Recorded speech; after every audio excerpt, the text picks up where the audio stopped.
I've been lucky enough to travel to the Maldives and it is a stunning paradise. And this is a curry that we would eat at breakfast. If you don't want to eat it at breakfast, of course, it's fantastic for lunch or for dinner. Now, first you need a big saute pan or pot roast just like this.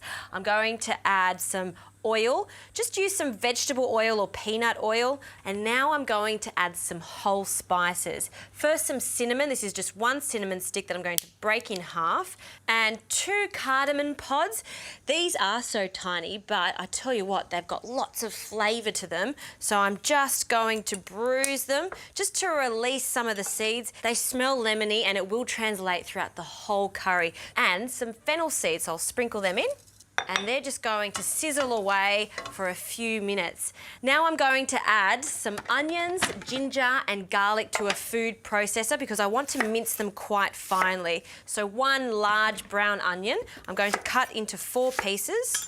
And the reason I'm cutting into 4 pieces is because the garlic's so small, so I want everything to chop at the same time in my food processor.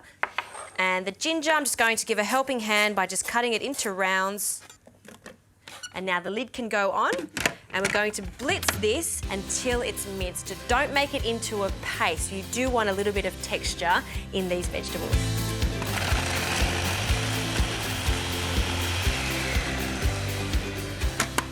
This is looking perfect. That's what I need for this recipe. Now, before I add this, I'm going to add some fresh curry leaves. You can find curry leaves at most greengrocers now. I've seen them in supermarkets. Now, you can see that they start to sizzle up. Be careful with that because it does spit a little bit. And when you start to smell the curry leaves, it's time for us to add our minced garlic, ginger, and onion. Great. And mix in these onions. I'll add a little bit more oil and we just want to get a little bit of colour and soften these onions. Right, while that's cooking away, let's get on to our tomatoes. I'm just going to cut our tomatoes in 4 and they can go in. Essentially, I'm making a tomato sauce, but a really rough tomato sauce. And I like to use fresh tomatoes for this.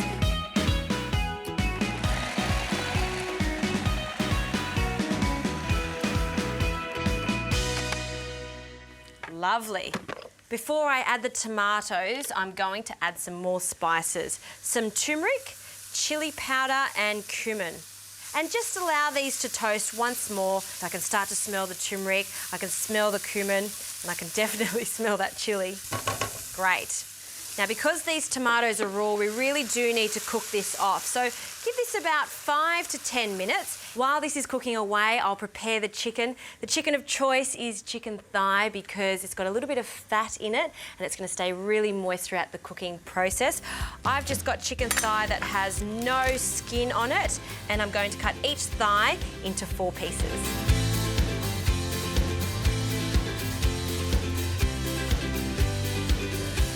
This is cooked down now, so we can add our chicken.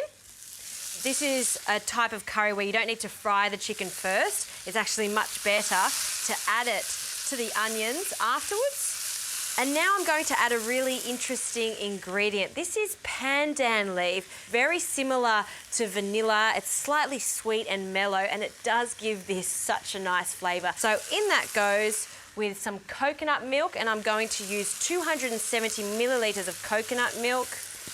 Give that a mix. I'm going to turn the heat down, and you can see it starts to become really, really creamy. And just for some extra liquid while this is cooking, I'm going to add about ½ a cup of water to start with. Keep a little bit on the side, and as this cooks, it may need a little bit more. So once it starts to come back up to the boil, I'm going to season it generously with some salt. Lid goes on, and I'll turn that down, and this is going to cook very gently for 20 minutes.